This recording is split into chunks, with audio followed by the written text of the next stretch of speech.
possam abrir suas Bíblias no livro do profeta Jonas, no seu capítulo 2. Será o texto da nossa exposição, todo o capítulo. Fala sobre a oração de Jonas.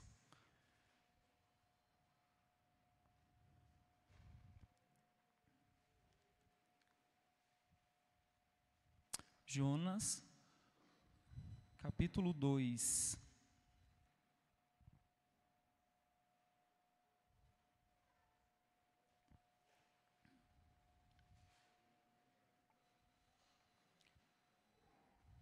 Assim nos diz a palavra que é inerrante, autoritativa, suprema sobre as nossas vidas. Diz assim: então Jonas, do ventre do peixe, orou ao Senhor seu Deus e disse: na minha angústia clamei ao Senhor, e ele me respondeu. Do ventre do abismo gritei, e tu me ouviste a voz, pois me lançaste no profundo, no coração dos mares, e a corrente das águas me cercou.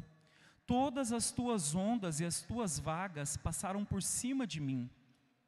Então eu disse: lançado estou de diante dos teus olhos. Tornarei porventura a ver o teu santo templo? As águas me cercaram até a alma, o abismo me rodeou, e as águas se enrolaram na minha cabeça. Desci até os fundamentos dos montes, desci até a terra, cujos ferrolhos se correram sobre mim para sempre. Contudo fizeste subir da sepultura a minha vida, ó Senhor meu Deus. Quando dentro de mim desfalecia a minha alma, eu me lembrei do Senhor, e subiu a ti a minha oração no teu santo templo. Os que se entregam à idolatria vã, abandonam aquele que lhes é misericordioso, mas com a voz do agradecimento, eu te oferecerei sacrifício. O que votei, pagarei. Ao Senhor pertence a salvação. Falou, pois, o Senhor ao peixe, e este vomitou a Jonas na terra. Feche seus olhos e vamos orar a Deus mais uma vez. Santo Deus, nesse instante a Tua palavra já foi lida e já nos traz, ó Deus, edificação, força e poder da Tua parte. Que o Senhor, ó Deus, nesse instante, através do Teu Santo Espírito, venha tomar, ó Deus, o pregador, para que fale tão somente aquilo que seja a Tua palavra. E que o Teu povo, ó Deus, possa ouvir com alegria, com singeleza de coração, com humildade, para receber, ó Deus, toda a Tua boa palavra. E que o Senhor, ó Deus, faça realmente resplandecer a luz do Teu rosto nessa manhã, em cada coração dos Teus filhos e das Tuas filhas. Que o Senhor venha nos conduzir, como o Senhor conduz todas as coisas neste universo, porque Tu és o dono de todas as coisas. E é por isso, ó Deus, que nós nos regozijamos e nos alegramos na Tua presença. E clamamos em nome de Jesus, o nosso Salvador, aquele que fez tudo por nós. É no nome dele que oramos. Amém. Queridos irmãos, minhas irmãs, vocês já chegaram a um ponto da vida de vocês em que a situação era tão desesperadora e complicada, a ponto de parecer que nem o próprio Deus daria jeito? A sua aflição parece hoje, por alguma circunstância ou situação, interminável. Você se sente muitas vezes sufocado pelas pressões da vida. O tempo é seu inimigo. A ansiedade é a sua maior parceira. Sim, se você respondeu sim para alguma dessas perguntas, o livro de Jonas, e especificamente o capítulo de hoje, é para você. Você precisa de orar como Jonas orou. Além disso, especificamente, você precisa do Deus de Jonas. Você crê no Criador soberano do universo? Fazes bem. Se você não crê ainda, hoje será mais uma oportunidade de você crer nesse Deus. Independente da tua situação, a verdade é que, enquanto você ainda pode orar, ainda há esperança. Jamais será considerado tarde demais para você clamar por ajuda divina. Não existe nenhuma circunstância na qual você esteja impedido de orar. E Deus está trabalhando para trazer Jonas de volta a seu chamado. Mais uma parte do trabalho de Deus será mostrado a você nessa manhã. Depois de passar 3 dias e 3 noites no ventre do peixe, Jonas toma uma atitude que vai mudar para sempre a sua história. Através da atitude desesperadora e providencial de Jonas, você será confrontado e animado pelo Espírito Santo. Se anime, você crente, com o fato de que Deus é Deus e está agindo no meio da sua criação. Deste modo, a grande ideia que o texto nos apresenta nessa manhã é a seguinte: o Deus da segunda chance ouve os nossos gritos desesperados, apesar da profundidade da nossa angústia.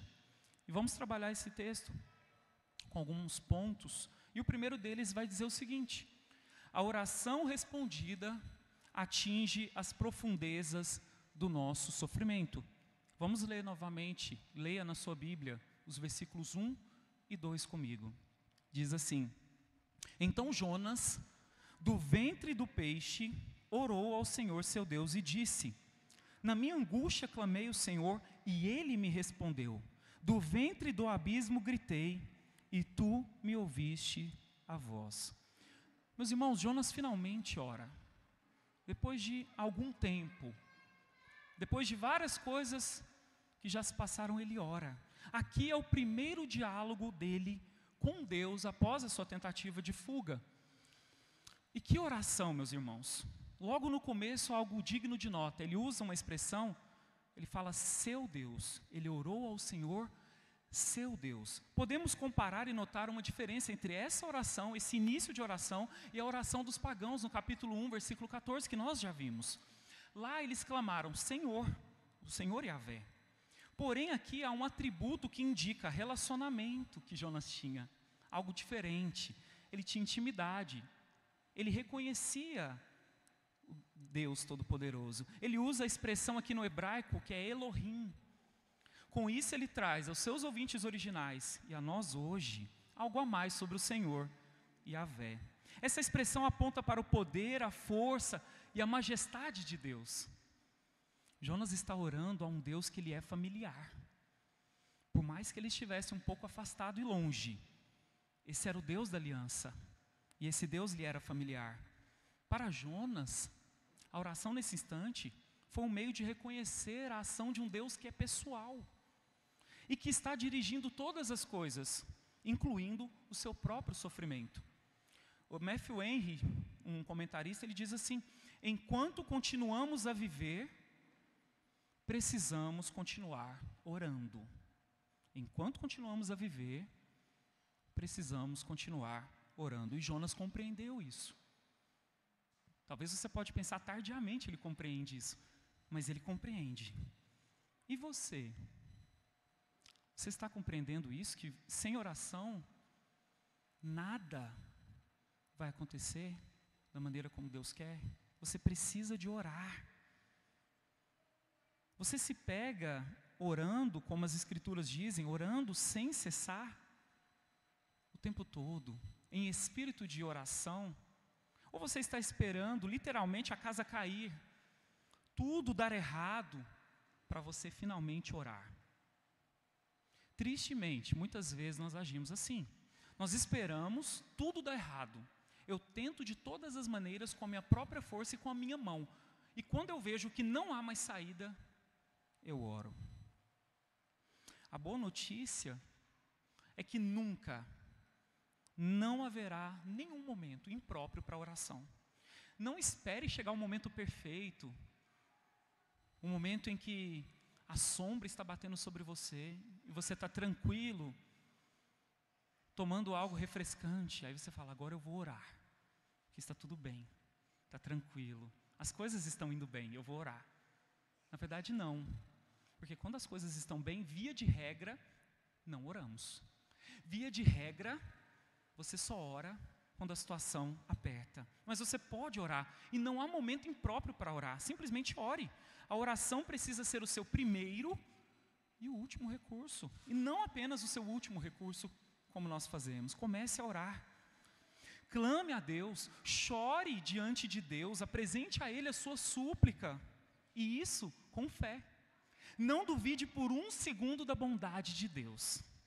Ele é misericordioso. Esse é o clamor de Jonas. O versículo 2, meus irmãos, o peso do original é muito maior do que a tradução permite a nós. Eu vou tentar trazer aqui para os irmãos. O versículo 2, literalmente, ele diz o seguinte: eu chorei por causa da minha aflição ao Senhor, e Ele me ouviu. Que súplica impactante de Jonas. Pense no contexto aqui por um pouco. Jonas fugia desse Deus que ele está orando agora. Ele estava indo para longe, ele não queria contato com Deus. E Deus está o julgando agora.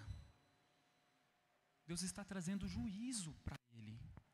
Porém, no meio disso tudo, ele foi impelido pelo próprio Deus a orar, clamando, pedindo, chorando por ajuda. Depois de 3 dias e 3 noites.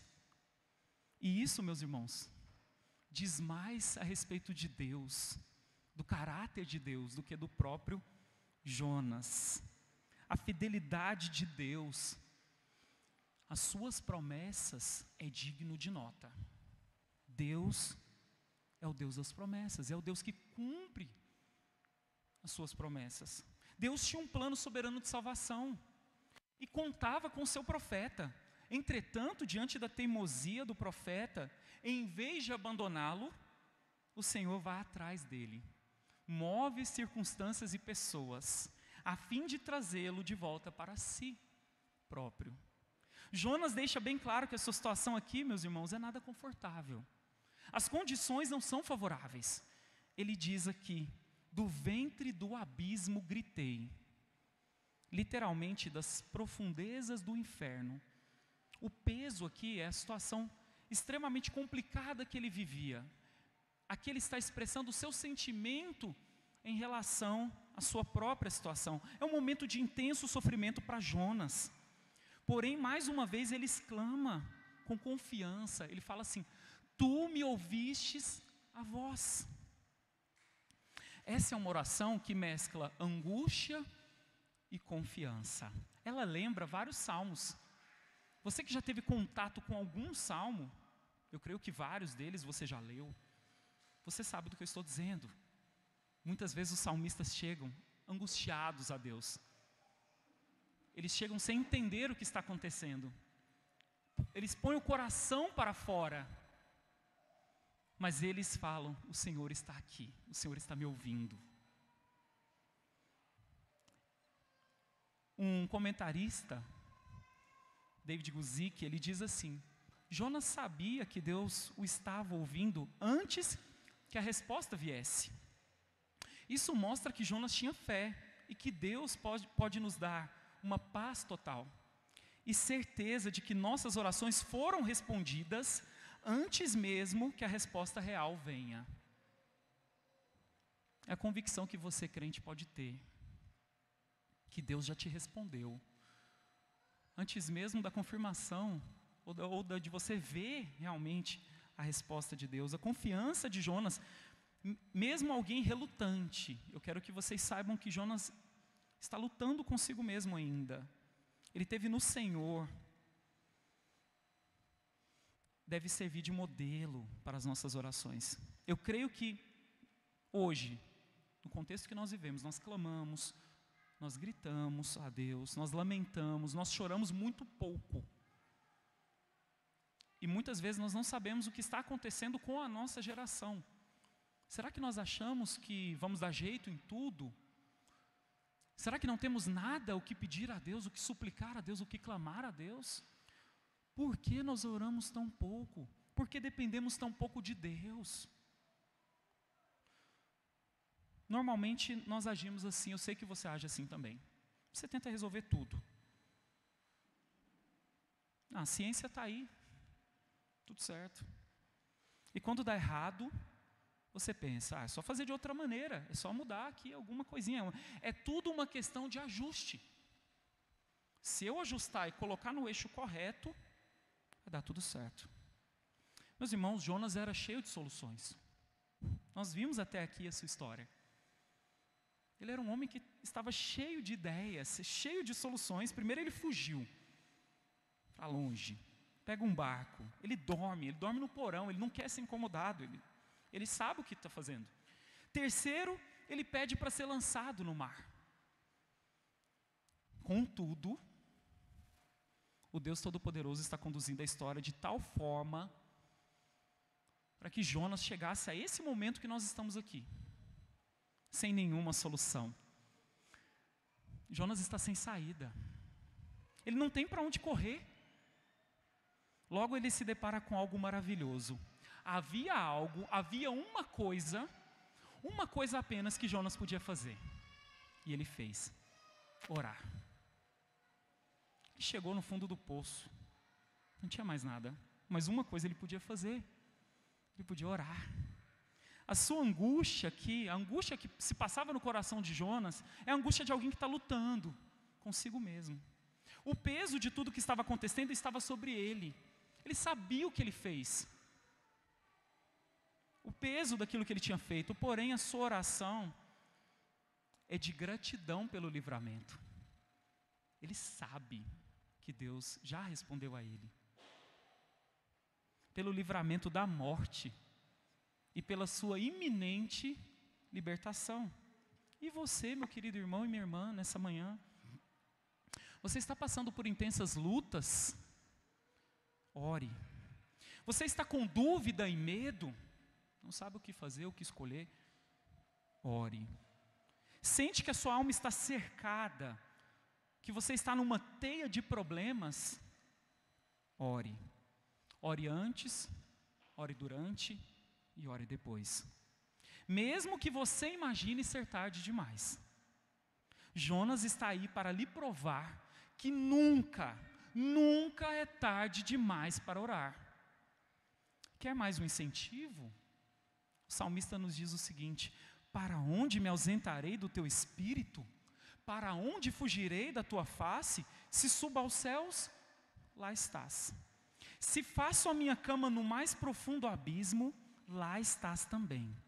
Se tomo as asas da alvorada e me detenho nos confins dos mares, olha a situação, confins dos mares, lembra alguém? Ainda lá me haverá de guiar a tua mão, e a tua destra me susterá. Se eu digo, as trevas com efeito me encobrirão, e a luz ao redor de mim se fará noite, até as próprias trevas não te serão escuras. As trevas e a luz são a mesma coisa.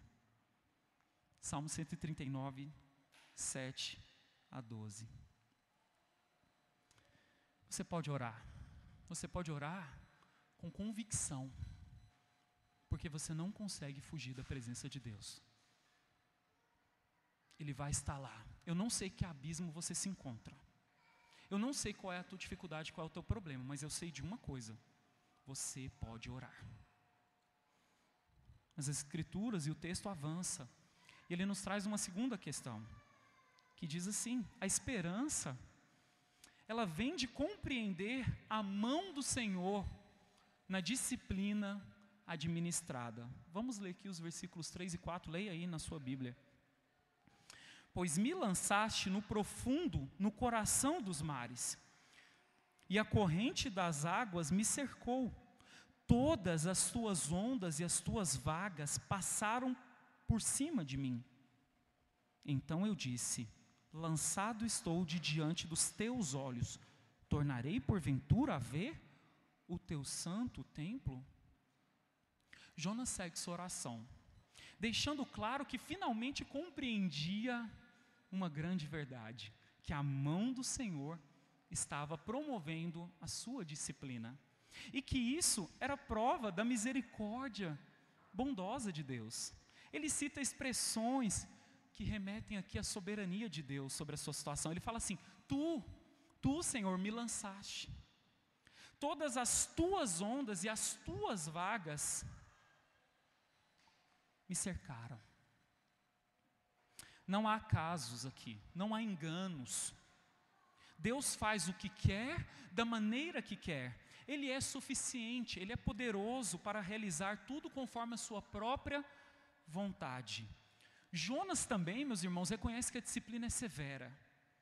Toda a descrição que ele faz sobre a sua situação tem tons sombrios, dramáticos. Carrega algo que está relacionado à sua responsabilidade de profeta.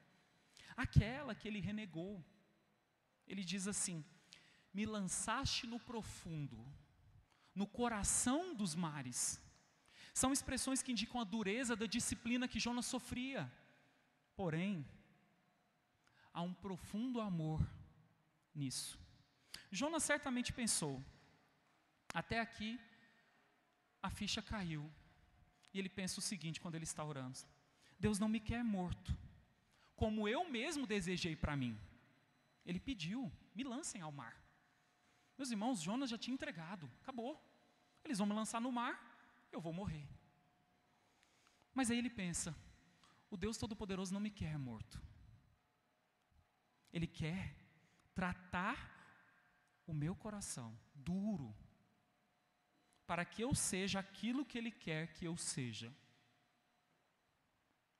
E as Escrituras nos dizem em Hebreus 12:7, o teor e a forma como Deus age na disciplina para conosco. Ele fala assim: é para a disciplina que perseverais. Ouça isso: Deus te trata como filho. Pois que filho há que o pai não corrige? Que filho há que o pai não corrige? Nós temos muitos pais aqui que corrigem seus filhos. Mas, meus irmãos, o Pai Celestial é perfeito, nós falhamos, nós erramos na disciplina dos nossos filhos. Eu posso dizer para você com toda a convicção: o nosso Pai Celeste nunca erra na administração da disciplina sobre as nossas vidas. A mão dele pesa de maneira adequada. Nós erramos no peso das nossas mãos quando nós disciplinamos os nossos filhos. O tom, o jeito, muitas vezes ultrapassa aquilo que deveria, mas o Senhor nunca ultrapassa. Ele vai na medida correta. E o grande propósito da disciplina é que sejamos como Cristo. Ele é o modelo perfeito, ideal. Nós precisamos mais de Jesus em nós. Precisamos que Ele cresça e que nós diminuamos. Precisamos ser enchidos por Ele. E Deus realiza tudo isso de maneira incrivelmente eficaz. Você pode confiar, Deus está fazendo, Deus está agindo. E o seu meio para fazer com que a gente seja parecido com Jesus é através da disciplina. Meus irmãos, é muito mais rápido o processo quando há uma disciplina do Senhor envolvida. Então, devemos nos perguntar: como está a nossa relação com a disciplina de Deus? Você tem rejeitado a disciplina de Deus por se achar bom demais? Você acha que não precisa da disciplina de Deus? Você acha que não, Senhor, eu estou acertando tudo. De cada 10 eu acerto 9. Meu aproveitamento é de 90%. Eu não preciso de disciplina, é apenas um pequeno ajuste. Ou você procura compreender a vontade do Senhor, que está trabalhando em áreas específicas da sua vida? Você já parou para tentar entender a forma como Deus está agindo na sua vida? O fato de você estar aqui nessa manhã é uma forma de Deus tratar o seu coração. É uma disciplina positiva de Deus a você. Você poderia estar se divertindo. Você poderia estar em qualquer lugar se divertindo, fazendo coisas aparentemente mais legais do que isso aqui. Mas você está aqui e Deus está disciplinando você na palavra. É certo, meus irmãos, que nós não chegamos na maturidade, na plenitude, mas Deus está conduzindo todas as coisas para que nós cheguemos lá. Nada como a sua amorosa disciplina para nos conduzir nesse trajeto glorioso. Não tema a disciplina do Senhor, meu querido irmão e minha irmã. Tema, na verdade, a falta da disciplina na sua vida. Escute aqui: se as coisas acontecem muito à sua maneira, pode ser que você esteja vivendo como filho pródigo no mundo. longe do Pai. Tome cuidado também pelo fato de estares próximo demais. A proximidade nem sempre significa que você compreende ou que você usufrui da presença de Deus. E o outro filho nos ensina isso na história do filho pródigo. Você pode estar próximo demais, mas não ter relacionamento íntimo com Deus. No fim, meus irmãos, tudo depende de Deus. Depende dele usar misericórdia e graça e estender a sua mão sobre as nossas vidas. O sentimento do profeta é de alguém que nunca mais verá a Deus. Vemos isso na expressão: lançado estou diante dos teus olhos. Literalmente é o seguinte: fui expulso da tua presença. Vocês têm ideia do peso disso? Do que Jonas está dizendo? Fui expulso da tua presença. Isso aqui, meus irmãos, é o que o pecado pode causar com você, conosco. O pecado nos manda para longe de Deus. Ele tampa temporariamente, para o crente, o brilho do sorriso de Deus. Você não consegue, por causa do pecado, perceber a bondade de Deus. Mas por causa da graça de Deus, isso não dura muito. Na verdade, rapidamente, Jonas se depara com a realidade maravilhosa da persistência amorosa de Deus. Por isso ele tem confiança, certeza, de que verá novamente o templo do Senhor. E é isso que ele diz aqui no verso 4. Que numa tradução, ao meu ver, um pouco mais assertiva desse versículo, que a NVI traz, diz o seguinte: eu disse, fui expulso da tua presença, contudo, olharei de novo para o teu santo templo. Aqui ele não tem dúvida, ele está afirmando, Deus já respondeu a sua oração, ele está afirmando que verá novamente o Senhor no seu santo templo. Ele está confiante. Jonas compreende, meus irmãos, finalmente, que é impossível fugir da presença do Senhor. Ele age em qualquer lugar, sua disciplina nos alcança, ele nos traz de volta aos seus braços. Um comentarista diz assim: a disciplina de Deus é uma prova do seu amor por nós. Deus nos lança no abismo dos mares revoltos, para reconhecermos a profundidade da nossa rebeldia e para nos trazer de volta para o caminho seguro da obediência. O fato de Deus ter disciplinado Jonas é prova que ele era um filho de Deus, pois Deus só corrige os filhos. Abre aspas. Mas se estáis sem correção de que todos se têm tornado participantes, logo sois bastardos e não filhos. Hebreus 12, 8. Entenda que a disciplina do Senhor, meus irmãos, ela é suficiente. Ela cumpre o propósito de restauração, orientação para a santidade, para a adoração, para o serviço. Através dela, Deus orienta a sua vida, te colocando no centro da sua vontade. Quando você estiver passando pela disciplina de Deus, se lembre de duas coisas. Primeiro, se você está passando é porque você é filho de Deus. Então se alegre por isso. E outra coisa, o próprio Deus te dará condições de suportar. Ele proverá graça, de forma que você suporte bem a aflição. É nisso que residia a confiança do apóstolo Paulo quando ele disse: a minha graça te basta, porque o poder se aperfeiçoa na fraqueza. De boa vontade, pois, mais me gloriarei nas fraquezas, para que sobre mim repouse o poder de Cristo. Pelo que sinto prazer nas fraquezas, nas injúrias, nas necessidades, nas perseguições, nas angústias, por amor de Cristo. Porque quando sou fraco, então é que sou forte.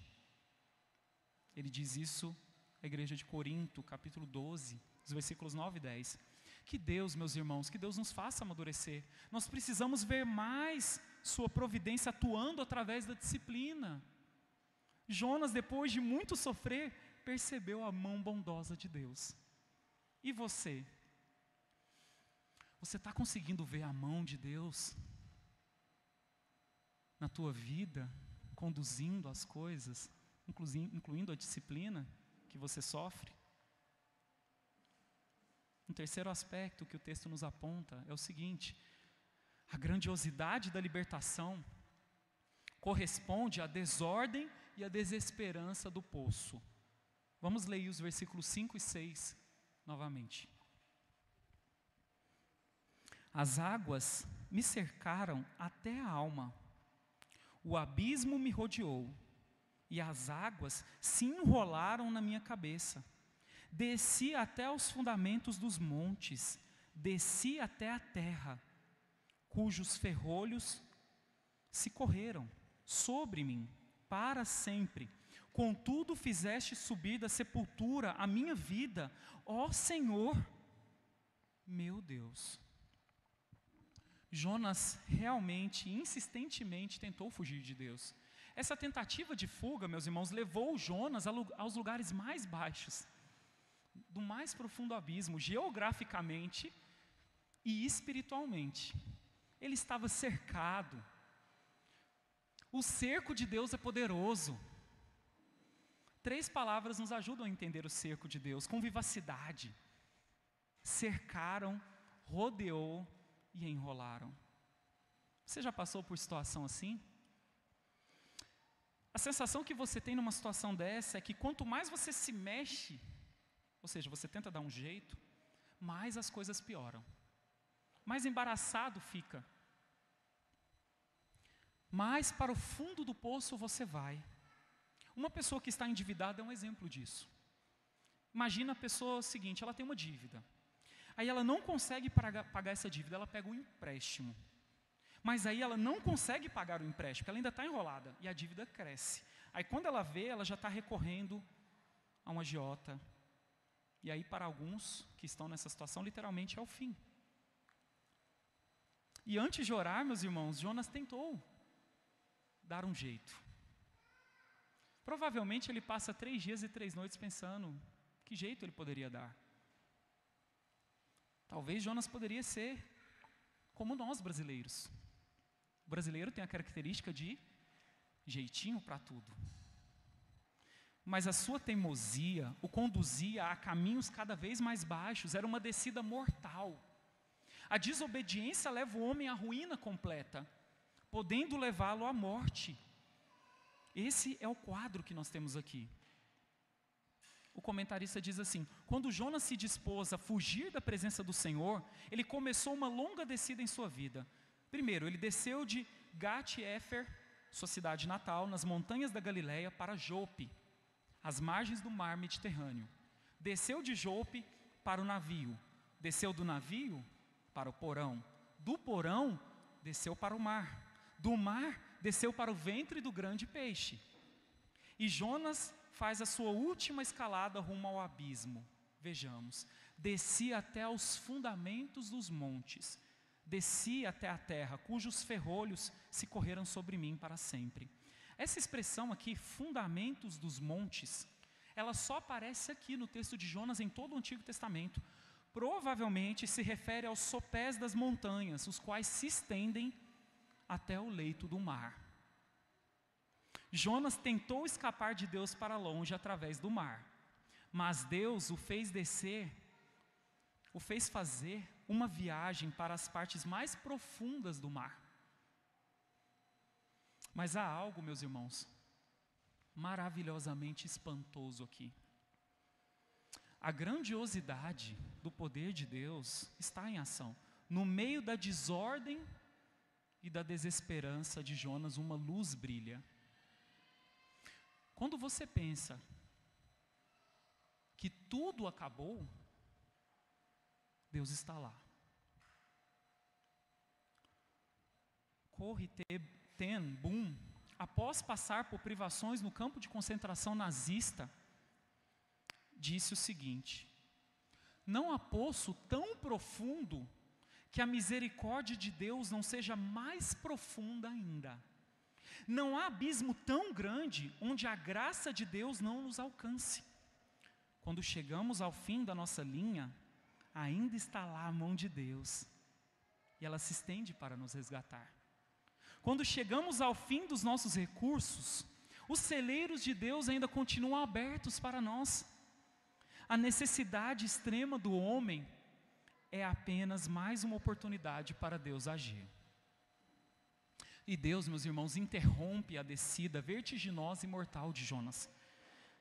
Há no texto, aqui no versículo 6b, você pode ver aí, uma palavrinha que muda o eixo das coisas.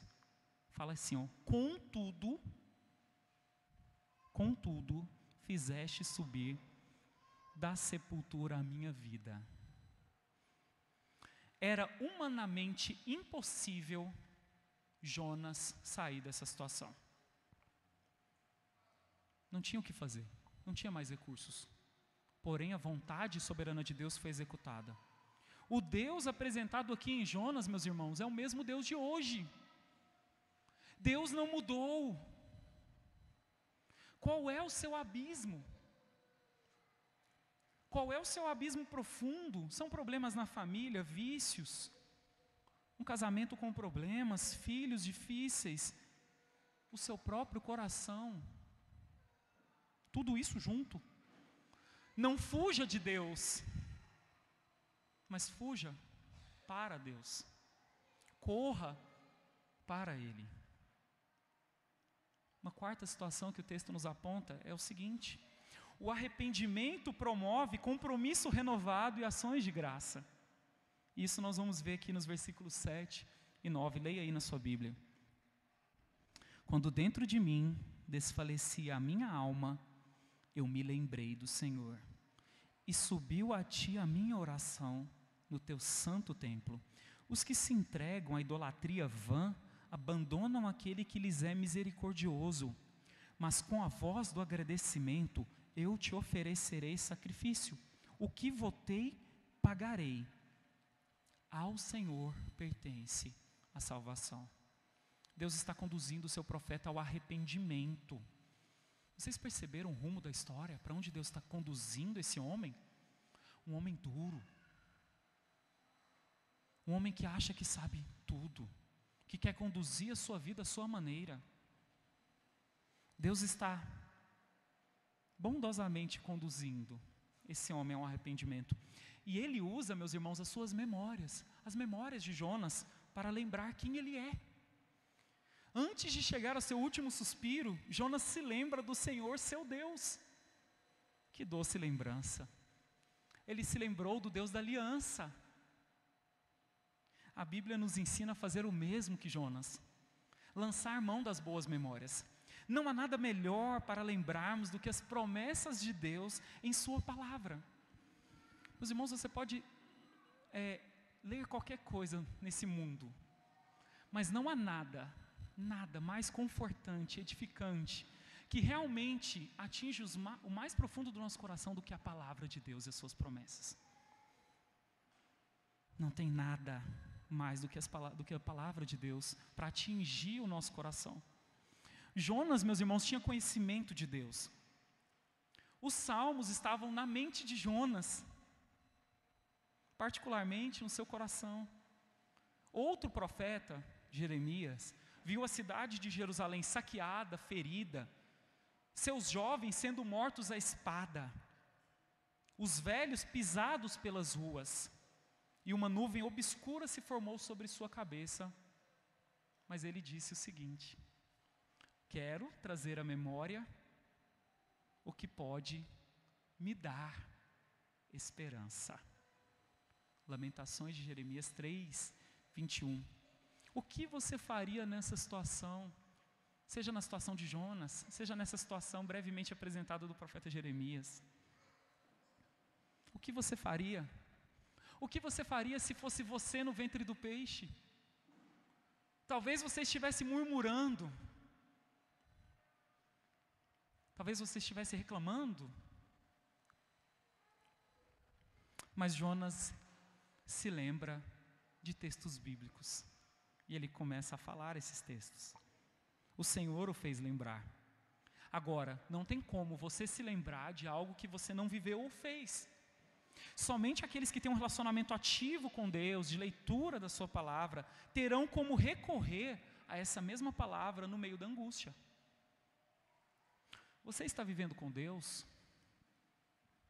Como está a sua relação com a noiva? de Cristo? Como está a sua relação com a igreja? O que você pensa do que está acontecendo aqui, por exemplo?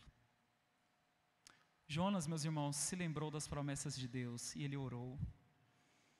Ele também confessa, a confissão nos lábios de Jonas. Ele confessa a sua idolatria. Ele diz que as pessoas entregues à idolatria abandonam o misericordioso Deus em troca de nada.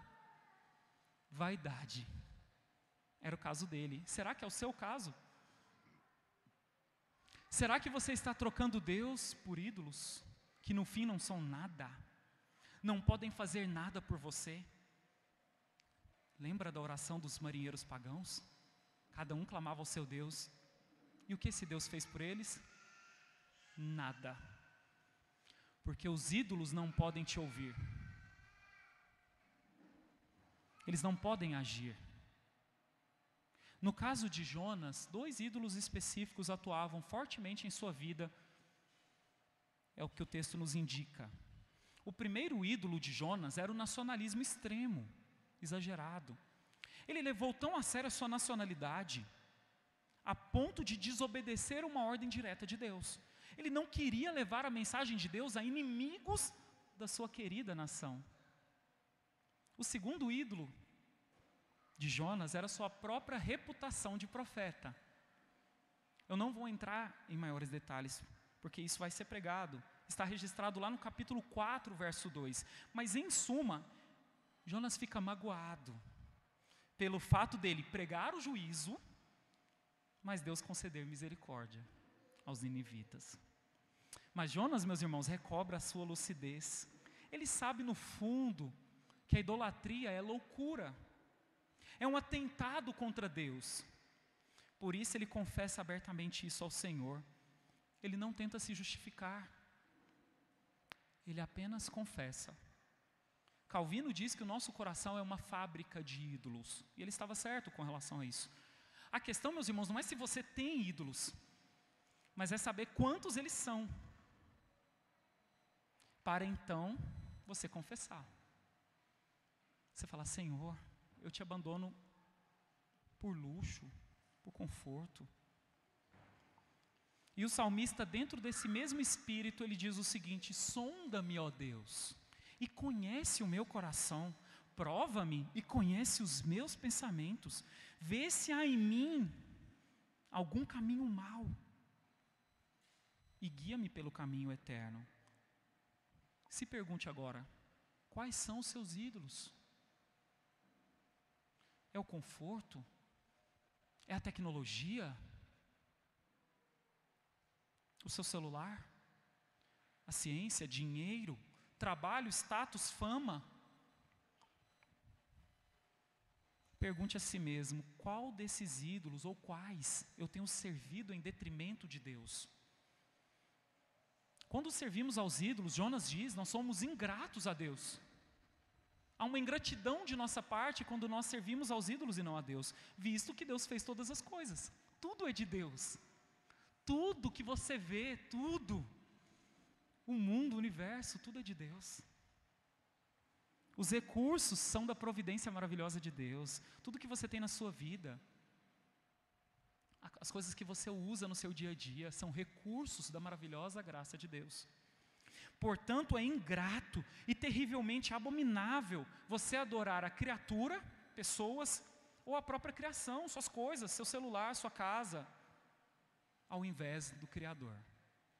Confesse a sua idolatria, arrependa-se, hoje, e creia. No contexto do arrependimento, nós vemos algo incrível acontecer. Meus irmãos, o profeta está sendo restaurado. Um novo compromisso está sendo estabelecido. No versículo 9, nós vemos a alegria do profeta. Deus está reconciliando o profeta consigo mesmo. Por isso ele adora a Deus e ele expressa o seu contentamento. Seu regozijo é expressado de 4 maneiras aqui. Primeiro, a voz de agradecimento. Gratidão, meus irmãos, não murmuração. As ações de graça brotam do coração do profeta. Ele foi inundado com a realidade de que a vida só é vivida com Deus e para Deus. Segundo, oferta de sacrifícios. Jonas se lembra do templo, de como Deus aceitava os sacrifícios e perdoava os pecadores. Jonas era um tipo de Cristo, por causa da sua experiência no ventre do peixe. Da mesma forma que os sacrifícios apontam, direcionam para o sacrifício vicário de Cristo. Em terceiro, o pagamento dos votos. Jonas finalmente está disposto a cumprir a vontade de Deus. Ele quer pregar. Ele está pronto para aproveitar sua segunda chance. Ele não quer desperdiçar mais tempo. E a quarta, o reconhecimento da salvação divina. Isso é glorioso, meus irmãos, para um homem que não queria pregar. Um homem que não queria falar a palavra de Deus para pessoas que estavam se perdendo, incluindo muitas crianças. Ele reconhece a soberania da salvação, que pertence a Deus. Ele fala assim: ao Senhor pertence a salvação. Em outras palavras, o que esse homem está dizendo: não sou eu que escolho quem vai ser salvo, é Deus. É Deus que sabe os seus eleitos, e Ele tem os seus eleitos aonde Ele quer. Ele fala para você o seguinte: pregue, você não sabe quem é, mas pregue. E Deus vai trazer os seus eleitos. E Deus vai colocar sentado nesses bancos e nos bancos de muitas igrejas espalhadas pelo Brasil e pelo mundo, os seus eleitos. Ao Senhor pertence a salvação. Esse é o tema geral do livro de Jonas. É o reconhecimento mais importante. Deus é soberano na administração da salvação, Ele pode dar a quem Ele quiser. O comentarista diz assim: a salvação não é um troféu que conquistamos por méritos, mas um presente merecido que recebemos de Deus pela fé. Salvação não é o resultado do que fazemos para Deus, mas do que Deus fez para nós. Salvação não é obra humana, é graça divina. Seu principal compromisso hoje é aceitar os planos de Deus. Parece óbvio, mas você não é Deus. E pare de tentar ser Deus. Você não tem o poder nem para salvar a si próprio. Que dirá a outros? Jonas não teve esse poder. Você acabou de ver isso. Portanto, pare de pleitear méritos, medalhas diante de Deus. Apenas se submeta aos seus planos. Certamente os planos dele, na maior parte do tempo, confrontará os seus. Apenas confie, Ele sabe o que faz. Pregue com urgência a palavra de Deus. Dê um bom testemunho dele ao mundo. Deixe que a grande obra Ele faz. Não é sua a grande obra é de Deus. Não desanime, crente, de viver para Cristo. A obra é dele. Ele muda corações, Ele mudou o seu. Certamente há muitas pessoas que serão mudadas, vivificadas por Ele ainda. Mas o quinto e último ponto fala: a libertação soberana leva-nos ao lugar de segurança e renovação do serviço. Isso está lá no verso 10, leia aí. Esse versículo pequeno que diz: falou, pois, o Senhor ao peixe, e este vomitou Jonas na terra. Jonas está pronto para pregar, mas não se engane, esse homem ainda é teimoso. Parece conosco, não? Você se sente muitas vezes pronto, fala: Senhor, pode me mandar, eis-me aqui. Mas há muita teimosia no seu coração ainda. Você consegue aqui se ver no espelho? Você consegue se ver em Jonas? O Senhor soberanamente impediu a morte de Jonas através do peixe. Agora, cumprido o propósito inicial, esse mesmo peixe está apto a devolver Jonas à terra. E assim Ele o faz, seguindo a voz de Deus. É bem possível que Jonas estivesse escolhido outra forma de voltar à terra, menos dramática. Porém, ele volta por meio de um vômito do peixe. Mais uma vez, ele não tem controle sobre a sua situação. Porém, ele está realmente confiando em Deus. Ele está seguro agora. Ele está em terra firme. É isso que a mão de Deus, meus irmãos, faz conosco. Ela nos renova para o serviço, para o trabalho cristão. Estar debaixo da mão de Deus é estar seguro, onde quer que estejamos. seja em terra, seja em mar. Quando estamos com a mão de Deus sobre nós, estamos seguros. Porém, fugir dele é descer em um abismo sem fim. Portanto, confie em Deus. Os métodos dele são eficazes. Concluindo, meus irmãos,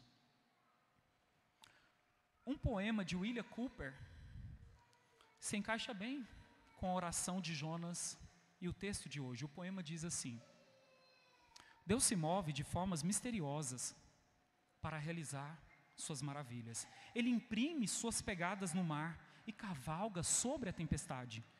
Fundo em minas imensuráveis de habilidade que nunca falha. Ele entesoura seus desígnios brilhantes e opera sua vontade soberana.